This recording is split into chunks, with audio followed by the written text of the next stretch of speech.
આમ આદમી પાર્ટીના ભરૂચ લોકસભા બેઠકના ઉમેદવાર ચૈતર વસાવાએ વાગરા વિધાનસભા મત વિસ્તારમાં ચૂંટણી પ્રચારનો પ્રારંભ કર્યો।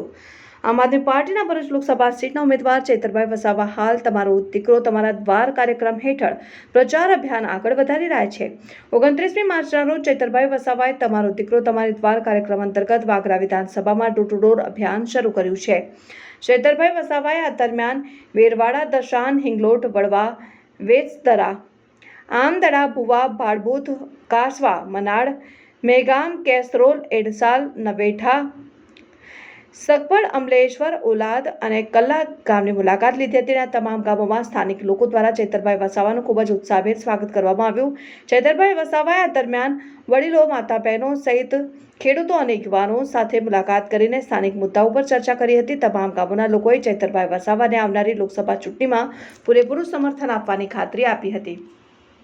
આ દરમિયાન ચૈતરભાઈ વસાવાએ લોકો સમક્ષ પોતાની વાત રજૂ કરતા જણાવ્યું કે આજે દેશમાં ખૂબ જ ગંભીર સમસ્યાઓ ઊભી થઈ છે।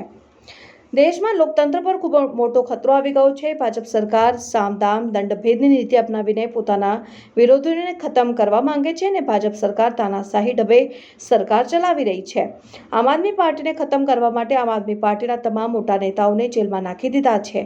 આપ સૌ જાણો છો કે આમ આદમી પાર્ટી વિરુદ્ધ ષડયંત્ર રચીને જુઠ્ઠા કેસો કરવામાં આવ્યા છે અને જે રીતે મને ખોટા કેસમાં જેલમાં મોકલવામાં આવ્યો હતો તે જ રીતે અરવિંદ કેજરીવાલજી, મનીષ સિસોદિયાજી, સંજય સિંહજી અને સત્યેન્દ્ર જૈનજીને જેલમાં મોકલવામાં આવ્યા છે। ને તમે એ પણ જોયું હશે કે દેશના એકમાત્ર આદિવાસી મુખ્યમંત્રી હેમંત સોરેનને પણ ખોટા કેસમાં ફસાવીને જેલમાં મોકલવામાં આવ્યા હતા। આ ચૂંટણીમાં તમામ લોકોએ સાથે મળીને કોંગ્રેસ અને આમ આદમી પાર્ટીના ઇન્ડિયા ગઠબંધનને જીત અપાવવાની છે।